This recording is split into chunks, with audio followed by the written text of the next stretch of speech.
Hey everybody, my name is Derek. I'm the CEO and founder of Wenwyn, helping you when you need a win at the intersection of leadership and culture.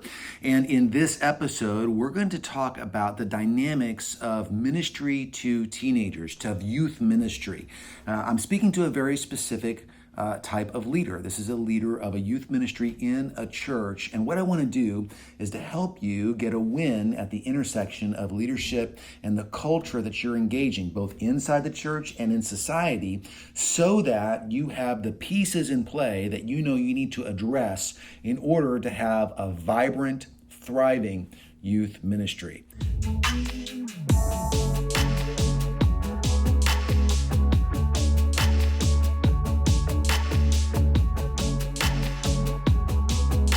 Before we get into this episode, let me encourage you to hit the like button or the subscribe button. That's going to help us with the great YouTube algorithm in the sky that will continue to help us provide you with content, helping you get a win at the intersection of leadership and culture. All right, let's get into it. What does the youth leader have to address in order to have a thriving youth ministries? And there's three main forces that are at work in youth ministry. You ignore any one of these to your own detriment or peril. And so all three of these need to be engaged. Now, what's interesting is most youth ministers only think of one, maybe at the most two of these forces. Okay, here's all three forces. The first is puberty. That's pretty obvious. Teenagers, they're going through puberty. There's lots of ups and downs. There's drama, drama, drama.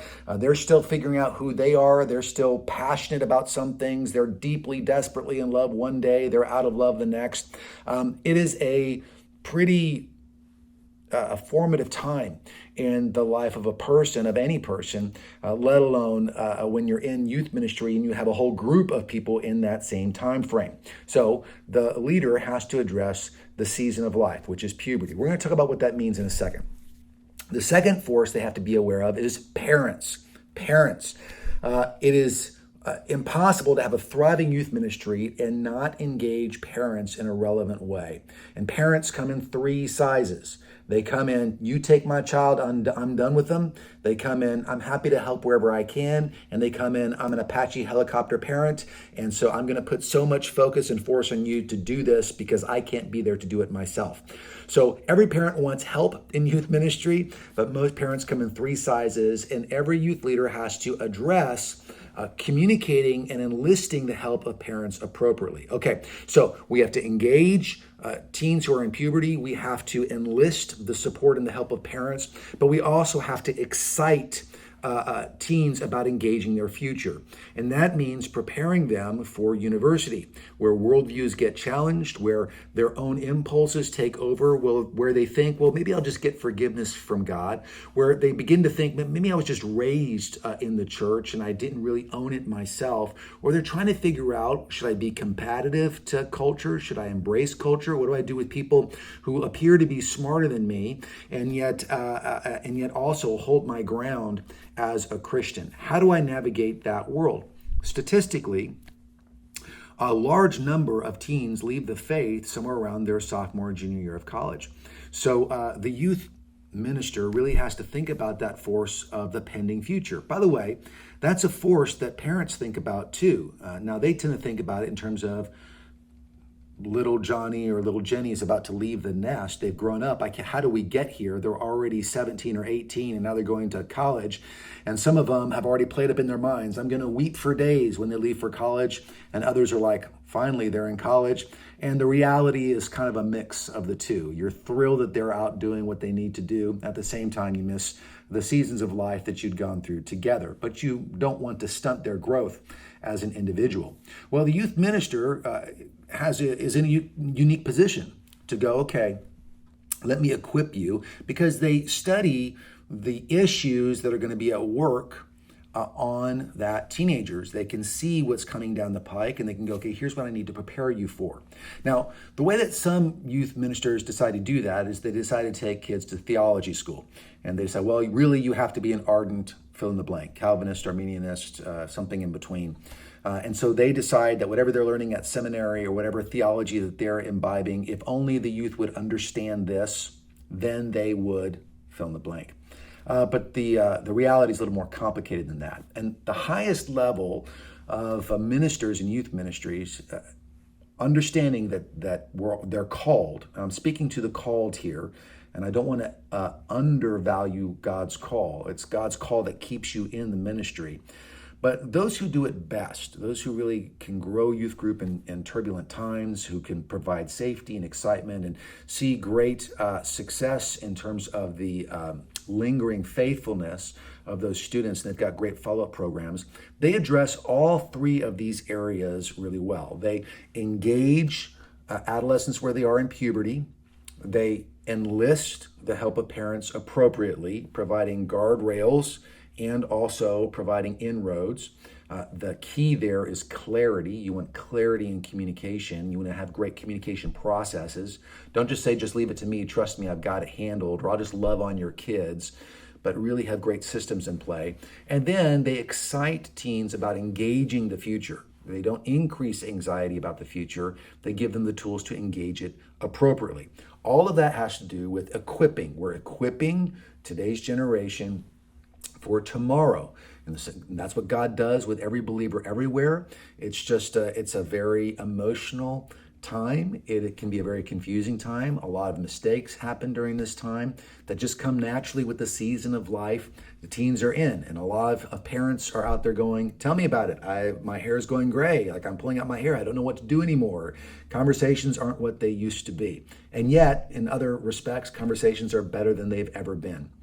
So the youth minister really does have to deal with these forces at work. They need to pay attention to them all. Now, you're going to have a natural bent. If you bend toward puberty, you're going to be like, I'll just meet them where they're at. That's really how you have to address that. And youth leaders tend to do that through humor. They do that through cool clothes, cool music. They try to speak the same language. They try to relate in some way that's fun and relevant.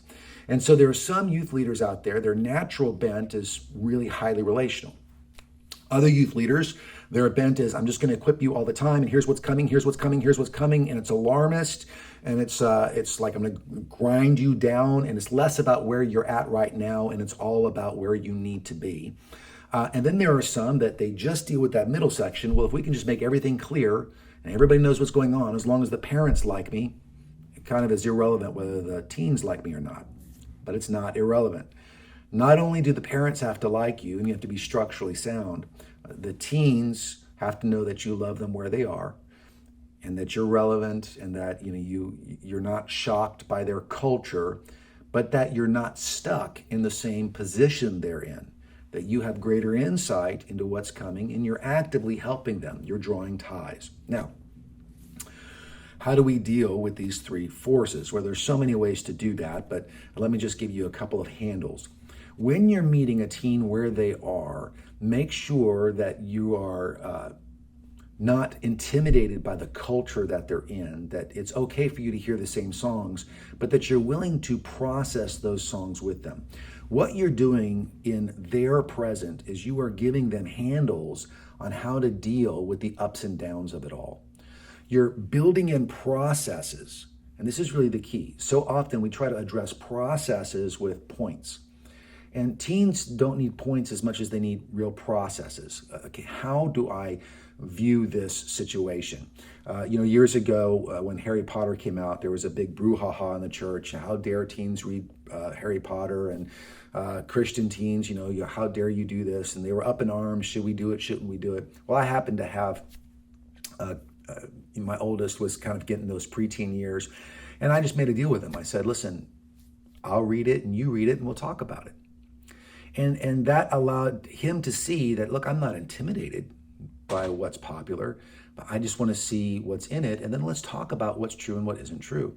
That approach in general is a good approach when you're meeting teens where they're at. So the leader has to think about events, and they have to think about flow, and they have to think about games, and they have to think about fun things that happen. Youth ministry is a high activity ministry. It just is. It's not hyperactivity like kids ministries tend to be, but it's high activity. You can't really have a sedentary youth ministry. We'll just get together on Sunday mornings and Wednesday nights and see what happens. Doesn't work that way. It's a lot of meetings. It's a lot of football games. It's a lot of soccer games. It's a lot of softball games. It's a lot of relationship building. So the youth minister has to pay attention to that. And that means you're going to need to take a look at your schedule and decide how to prioritize some of those meetings.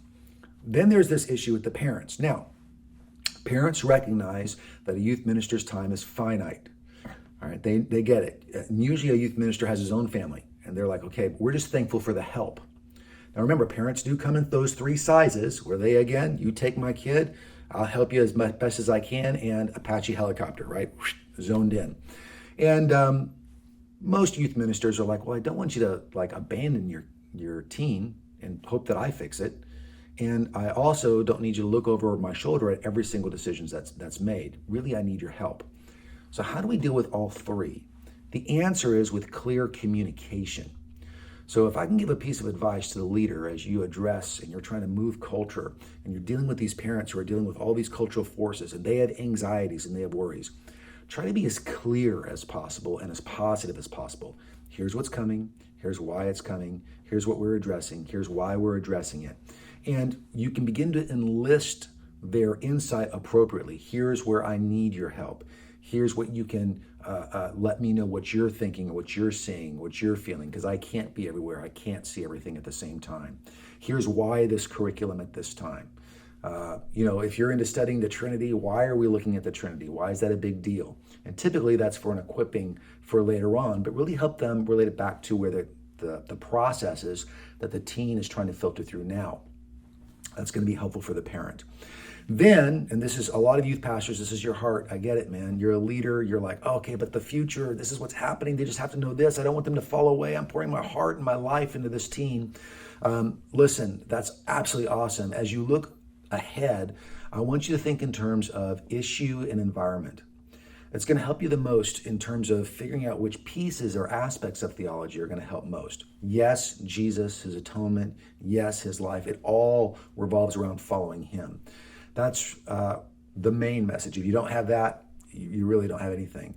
But you're helping them navigate, how do I hear his voice? How do I know what he's saying for whatever issue I'm about to face?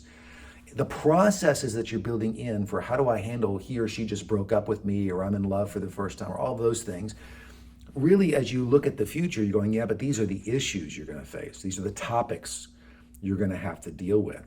And so let me help you understand, again, how to process the topics as well, okay? So 3 forces, youth leader, you're going to have to address all 3. And you have to address all 3 because that's what the world needs from you. It's what the church needs from you. And it's the role to which God has called you. You cannot follow God for the teen. I know you would if you could. I know that because you love your teens. But the goal here is to equip them. And to equip them, you have to meet them where they are. You have to recognize that they're under their parents. And you have to recognize that the parents can be a great asset. And you have to take a look at those issues in the future. So processes, clear communication, and then think about topics and issues in the future that tie in with those processes, that then tie into scriptures so that they can go, okay, now I see what I'm digging into. Now I understand the landmines that are coming my way. Because when they come back to you and they say, well, but my professor said this, there's not enough time in your life to have arguments with PhDs, okay? You need to know what scripture says. You need to know the processes by which they can go, okay, what about bioengineering? What do I do in a world that says